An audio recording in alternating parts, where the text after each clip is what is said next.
ina yeshul kamal yendial yen jugal kos tenjal kel gane ni chiang kanwar sabbath school lesson ngi kona sadly chana chop ko tu kon quarter chana ngi je ka kor pas na dandiok en men chala gamendi chana chop ko ngi jang wel diok den ka lesson mo gwa long chana ngi ni to go ni ko tuk de beni ngwaze me ni ko gwaze to gamendi ro de ke je kano chi bible je ben chop ko kona di chung wan a long chana ka learn throughout the journey chana within ka kan kor person dan diok greatly cha te chung wan to go de chalan ke ti shiro kon dia chi kon lo ka ja la na to kon tene an wala bo ngode jen lesson mo gwa long mo right ko ki the triumph of God's love and tiem no ko pos no pos dan en biti dial ba ka tiam ka ben gut ka yesu ko ba ti dial ba ko loy gas ne kien e up mu gwa long ko kwidan so ka waza me ba da mandani de bit be shu le jen bu kon ben ye jen bi ben to kono chemeno kon jo da ling no wena let kos mu gwa jaro da kam kos ko be kut be le de ka be chut kos be kap ni an so test loy da long ko jaro de mane ka jen jala to kon tene ka jen nuer sab school to kon tene bia bible lukun bia ka le bako bana kuin chiu ko rom kono ko bidan bia wuje ka news chiu ko jandara wude kel bezen diodien ken bezen ngwandien chana bilo kwen iyo ba kuben pal bon ramen be kon lead out today so kan gwaza me be jog ni je wa kuben kamal David bia yene ye kos lo kon ko be kon understand and lesson to content and no kos en biti dial ba ka bentiam thank you Halek te kwen ku kamen chala da kon re ni ideal tin chana jari dien ni mara nyawan bala jita loj lo katan ci kon dial chiul ke je nyok tar jita loj mi dit ko chale de long ko de ngi gel gora sang long me la kona let kala ni chang de tin che de pak yen let ku no ku mo chi me de kon man nget wo de kon chup ke jogan jag dien wal ku mo chu ku de le ku dan pol point daram tin ka ja kon mu ka ta ni ti ban mi sene banela ke ku mo an chu lo kon dia tin cha chu lo ni ma nan nyon che ta ja kon chu le de kon ko kam yang dit ko sa kon kam jok in well jok din sa kon kam jok well jok din ka jen jok in good ki ngi ya chet men ngai kon long de na raja long ko kwi ke na me ko jok me jen jon go jong dang wera dial ni do jok ku mo na lek te ko kwar chu lo kon dial ko ban men pal pin ko go dol ka ne tugde ngai kon ge la pa ti di long men chana to ku ge men dit to kon ka kor inte jo kor dia ki kor in chro to gro ne en tem good kon ka nuk in chitem tay leng kur ke le kam ni dia lin chana to ko man nyam ba ka men gudi ne me chana do ngai ke ku gwan jeng ne ke ji kon do ngai ke ku no ko kot ji kon ngai en ter to marode kam no kot o gwan jeng ne logo de ku lare ku me te nuk je ne ku ti ku me te nuk du no ko gude no rai kon ku de wal o no ko rai kon ku de no kot men la ku dan jen in bitem ni jen ko gude mi chang chang wa ne dial ci kon wan di kon galat kon ci per we je ne ko no kot jen in bitem ni jen do ko kwa den jok kan kon ti dial lat no ja longi bana ro dare ke ko kun bible ka min ta de nyal kon ne ni ma nan nyon bu kon me lat ke chang jok me bu kon ko lat me lat ga jen chang jok me ala shio man tit ki dan en nyut cho jandare wi de kel pet jok kene be mo me lat ga tin kan jok kan be na dang rawo tin ni ene me cha la no ne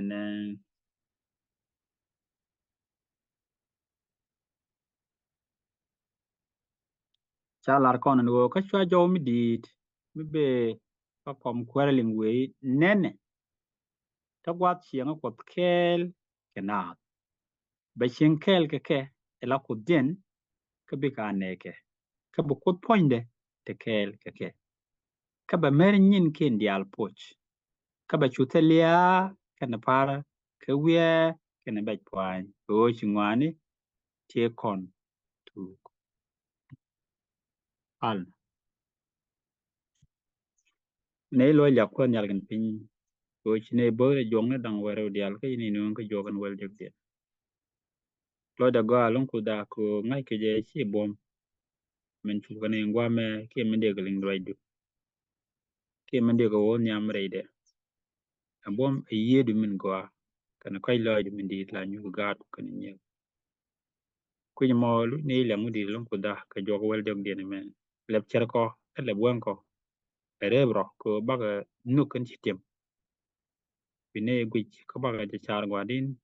kare lo nyu ko ke ti kam yedu min gwa ko baga janga ji re ngwane dial tin ta ko tin tem men bi tem ke jok jen nuk ina jin lek te je ngwan dial chu di chu ko ni amen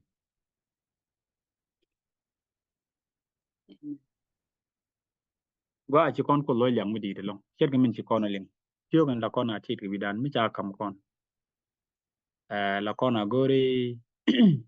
bu kon mi let ke kon rom ke je la men gor ke ngie kere ni dial ko kien la kon a je ke jen chio ko mo ra je me je ra je la jon o cha jo mi di ling mi be ni ko kom kwara ni nyal kan jo mo me che la ne ne je ta gwa chieng a kot kel ke na jeren kon min ci kon jo chen gwan shit kenan jo wi ci jon ling che la den nene te gwa tieng pot kel ken na en kut be chen kel ke ela ku dien ka na bi ke chen kel ka kut ela neke ka bu kut poinde chen kel ke ka ba mer nyin ken dia poch batel duor mi chale lia ka batel duor mi chale par ka batel duor mi chale lul ke wie ka batel duor mi chale bej pwan kodi kan ngwani dia la to kan dia ci guardian ci to ci ka ngwani te kon ne me dia je balo dan jaga te dalong mi chana je lingan mi shirke ne me jaga lo dan ko gwa ko kama kon ya in ci kod point de jelat tu kan ja to ko rol nel lo ne ni dia al chen nyong jelo ni ga jirol nel ka cha ben jek me no kon wi mo no gwa ga men ci to kam ko kana min te chak ni lucifer do che ngwani to ngwan te ga yar kan yin chaka ko do ko me te no kana gore bo kan jeng kap chong ko jen ko men mi gude mi ko gude jen salat kon bo gude la ba mer ni nen dia do ba ko poch ne me mo ya kon ka ngat di re te kada o gude bu gude dor mi salat kon gude bu gude kerik tin chui kon job tin chui kon ko ru tin nen kon ga ni chang rik ni ni chaga tin to ke la pin ni che nyo che nguni men tol tin put te ken go good kel kara kane tin la ngap ko o bi ko good ka ngap no nok point de jen bitim kan ron dia bi to a tok ja kon ke beken ko tan ko re dien man inta a ching men beken en chojen te kon tin ta men bana wo re de merut kon en teme je lo ni kon mi che chub loy dana go bana janga di bu kwar ku lu njog nyok ka ba ngwan dia lati ba nyok lu goya bu ngwan te je ga te kon tin bi ka te wal la ba ga par wi la kon mo ita lo ni gi te ka kwar te ji ti chari kien cha ga nyel de bong ji chang long bong ye dul ga chang long ko kharia ti te go kwara america mi chale franklin roosevelt cherien mu gwa long chelar karon kir kele du kurang on jende gu de ko karon kir kele kurang on jen wan le de jene me la be je long me la be ni jene long eh me la gwa in bech ni jen long re tega lenga america kwara ma roje ga gwa ni bech bech jen gwa te roja ka America agwan mi bay ko chaterik tungwan ti chitwo chaterik tungwan ti loy nap ti thuk la china la ngur ne la ne ta ngap yan churuch ka chwa ka ba jo yin chala polio e yote long jal re de chula jano kon bana ro tom nga tin beben men nga kon en wo bana nga ibete ka ting mugwa kana go mugwa benin ya etik mileng men nga kon en tem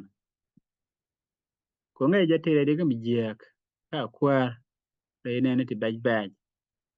na kam ri de me ko a to pan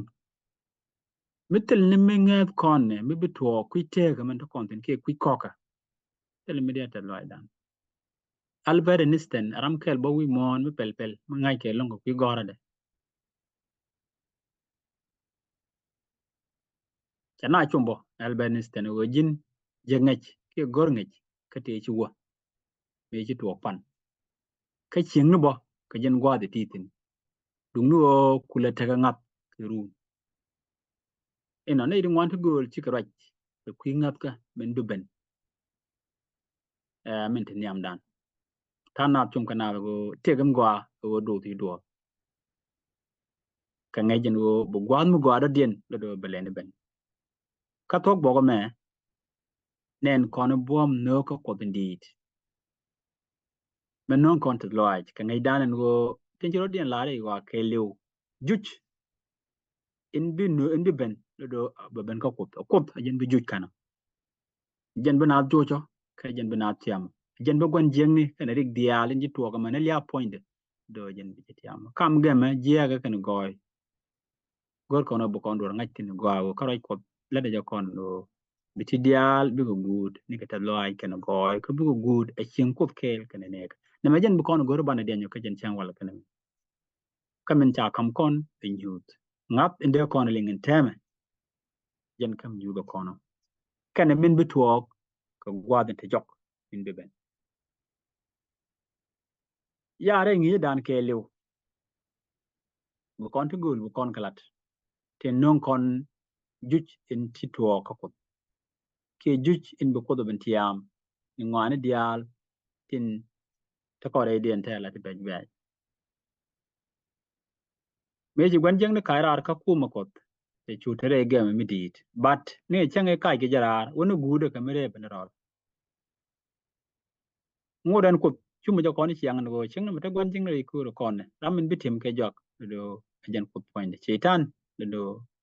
che bitim ba jo ni point ci bay bolle len kon go o gudu mu gud ko kor badil gud la cha gwan jing do cha jete tin bo kon ka lin wale tin ban la rodan ka jen ngi chang wal jo ko men bo ko ra ke ku gwap in la gwap je da lo aj an cha gor ka chang in kelen gwap je da lo aj mo awa ngap tin bi te ka kon tin men bu kon ja ka lor tin ele ngu bia nga dano ka gwadri ka mission tene jaldo ay wano wa bana del te ka ngap bu kon ret rik inte ko re dia ngap ka gwadri ka changen raude do cha gor ngap re lu ni ye chu joka pa ala gwat rika kene ta loach changen dia dien re run ti bas dor kel ki run ti kel wi mon bi changen wan dien kon la dor ka kwilok re run ti kiskel la gwat in cha win mon cha jar ka je ka cha je dek ka je luk changen dia dien ba kon la dor ka kwi dorare dangraw dorare dangraw gwat te ka kan wale kan ngwana kirgen titine bu kon ko gwit en wale gore je bro dire ala ka ko mekani ngin te do dok mekani keling bi lo den mi check bi nere ngi ma to continent ke jen bol anda gore je bu kon go nyam ka changin kelen men chalar cái changin kelien elengu changin jolin ngu chalar tinu chalar ngat gwa triga ngat gwa tinat do krek ta gor je bu kon kuin ka chokotine chokele bu kon mal kon long e jirma e choko jendio baden barawdin Jeremiah choko jendio bad in barawd men chalar ka Jeremiah choko jendio bad in barawdin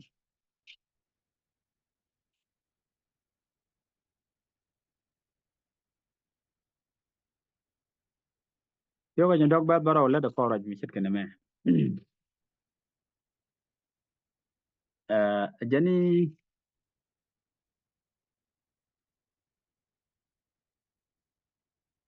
choko jendio bad barawd jani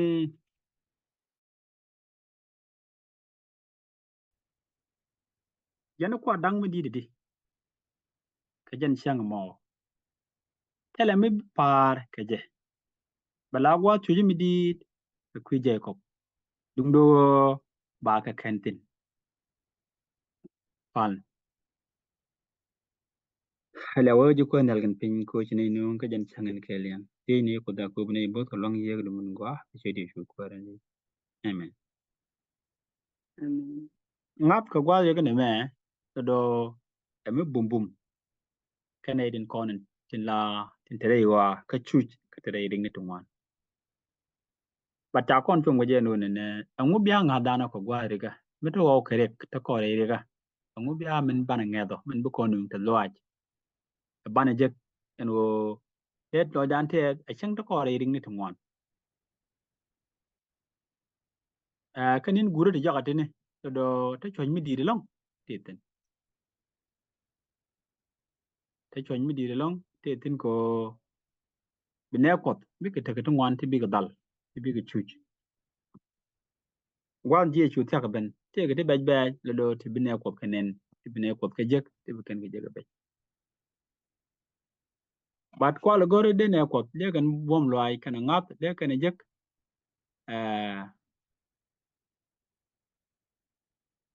rei ka men ti raj ko dala le kan ngat kan bom lo ai jek rei ka men ti raj ko da nyot ke tin raj ko ka lat ka kwi ka men dia ngat ka kon gore ye bu kon ga ko en gwam ya kon chien kon gwa guro wa tin tuo pan ne kan long ko bu kon nyot o chi guri che tak nin chien kon tin ta le do kan nin de kon kan ke tin mi ni long ti bana ga chara gwa ko tok kan nin guda merep koro dan gor kono bu kon kuin de kon bu kon cha gor ka nyu cho janda ro ro ko la bet in well kelin do bu kon kuin man cha gor ka nyu cho janda ro ro bet well kel ta la re let jeng no ngut ka me le de jega ka gwan nyu no ngut ka me gwan nyu no ngore nyu ne ke ka gwan chung no ngut ka me le de chung ka ram me rel goy ro ngut ka me rel goy to ku je mo gwa de kon tine a gwa no tok lu ke je gwa no gur ngwane dial ke je ko no biri ki ngwan bi ga dil ben kan yila ne ko la wo mu gwa lo ko tok wo gwa lo lo ka ne ko do mu wo tok do bi ti ko je lo ai ki men la duo ben de kon no ban ro dan wo ka ko ki ban ro wo ka o be ta ku mi chung tin gwa de kirana no ko be churitin do be churitin me kon la do joge chwa be ta ga sil no ba kam ne ko so chi ne ko chi kan bi la ta kam chere dang ro rammi chi bel ko dek ja ko no ko bala ko de men bro lat kaje wo be chutere chungni ke ya bula ka jok karami chu kulok la do be chutere nyone ke amenyam kelan do dien men bro lat di je kai zai jo jandara wi cho badak be jandara wi kel ai zai cho badak be jandara wi kel wa jen chalat tin chalare ken bi ke wel mun ka dang mi di kana bot mo bot kanak bi ke chuga ba gwe ne nyal ka bi ka kwaren lam kana kudien ba jandar ro ka bi ka pingwich ka bi ka nenerik kana mut ka dang ma bej ka ba ga yore mot michul neme ajan gwadri ka men bi tuo ko gwad guda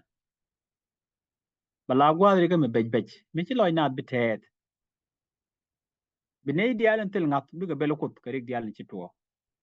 ci jana makarade kon jama ci o jandok ba baro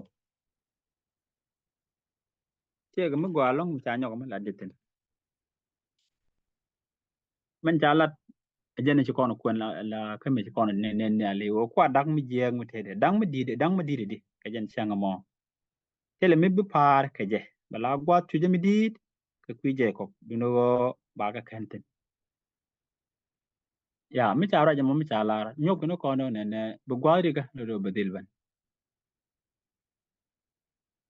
gwan nyo ne mitel ram lu ram den katara mi katele mitel lwang ka ka den chong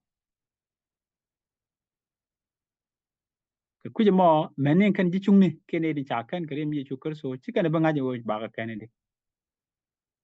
kuje mo bi tere de ga mi bej mi lo dien be dia long pan men cha ya gwa me go chang bi mi di long mi kan mi tuok chen mi nyala ka jirma ya chang tin riêng mi chet ke dung je ko mo ngo ga lol wo de rom kan damane iso wadan be kwertin be jak ti mo banek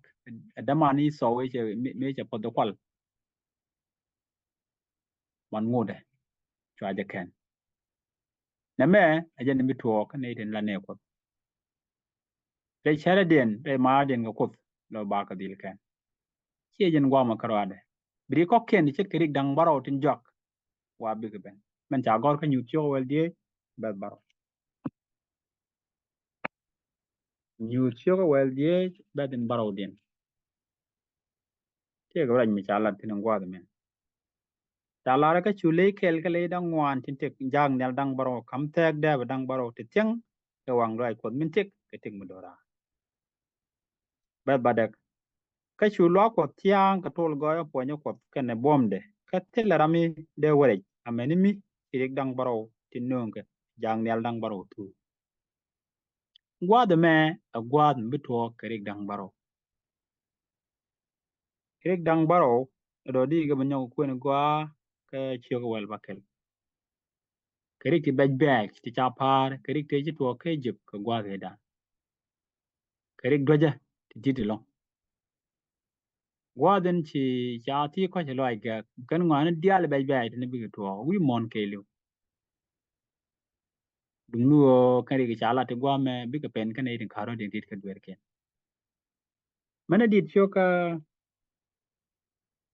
mana dit choka jandara wi baro be die men ni kwen bi man cha la tin do bi uje dit choka jandara wi baro be die rain cha la konten cha la ne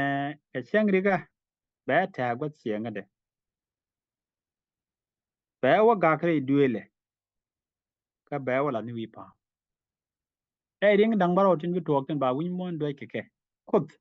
ngoda be ne ke ba ka ga ba ka taw ba ka yen ko chi ke ri ga to tin pen ka ne ka ru yi ke dwer ken do chicken bi pen ke chi jen gwa ma karwade mene nyut chok wel ba kel bed wel ngwan mene ile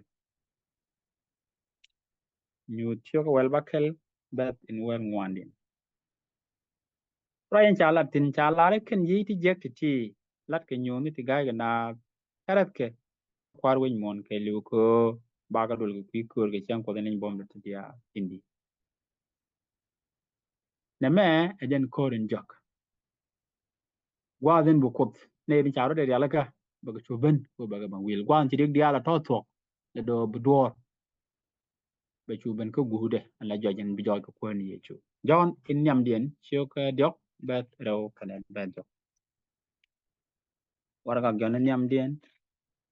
joj bana chet ke je ko bana jenen ka ta inte ke je ne ideal tin ngat ke bende bi go ja ka wi wi chet ke min jen wi wi cha ne ko chol ka cha ga lu jen gwad me ko gwad birik dial teben bini dial bigro din togring ta to bi kristu joy nyal ka bini dial chu dial ko bigro mu ko ni yechu tanap ru dial ko bigro nyin ko ni yechu ka tanken ru dial ko bigro ko ni yechu kong eta loy gwad mi chet kene me na ro din ku dakten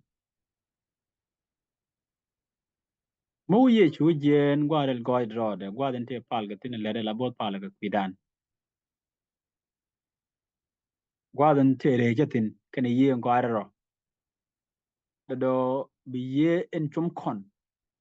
ka luo kon ka tot kon wo de ko rit ka dwer kon wa baje wuch rammo ka kon dial gude be yajen gwamo be yuta ga pek gwada che je ko be tege je e bila kai gwamo do dien mi chiang nyoni ya gude ku tungek ka mi chiang ka ye chu kurso ya gude ku tungek chi ye ko bila ngut ka na kel banala chum ne rin jinga ka karo dien wa bi ga wo nyam ko je kan lok in baga kut gang duno ne rin ji nyoni wa bi ga te tet ka chita be tet ka chita bugan jeng ne ka chang je ke men go rammo ka kon dial be nyud ni men te chat be go mi ye chu kurso be nyu ni chande ka mi chitan be chu le ni jaka wa do ye chu brar no gwa ri go rode we la da kap chong ina bi ngut e chach kam chere dang ro ku je mo chol ye chu ne dial o bi ro di dial ka ko bi ko ni ye chu lo ko janen go lo je ide to ka kon che kon ye ko du palo be jen ka kon kan kon re dwe kan kon je en wo bu ko le ne gwan jeng ni ka lockdown ka ye ngwara mi ji kon jo ye ga ngwara mi ji kon no bu kon chule ne ko ka amene ja ye chure por rik diale mi tuo kan be ben kan ni cha ye chu so nok ka ya tum ye ga men ngwara ka cha ding duno ne ko di rit ka dwer ken bi ga tet ka chi tan in nongrik ko brik tin chi tuo mi kan ga chen ye ga long mene ya odin ku ji mo na lek te kwar ko ja kon la ta me kan gwade kan ni chu angut kon ye kon chana migdan chana jaka ko ban wo kwi kwan ye chun ti liu kwi da ko kwa te kel gi india pan ala wo ji kwan yalgin pin ki kwi te ga min ci kam ko kerem ye chu kerso ngai ke jen wo kon ji dere ti ji nyone tel go ko pi ko ji loy di min ci nyok ko long ne ko ba ga jaw ye ga min ko ba ga jelen ko ba ga re dere min ci kam ko la much lo do ne ten ke la kwan dia ko bi ro dere alaka ke chu di ye kerso chon na lep cher ko ka lep jit ko ba wo nyam pe li da ko ni ye chu ba ga jelip ke te lo a ka ngap no jaide jala kandamo ke jala go alak te je ko la ne ngi ni chang chi min go yer min go je lo ko ka je cher ko chu de chu ko ndi amen Amen. Amen. Yeah, take up and thank you.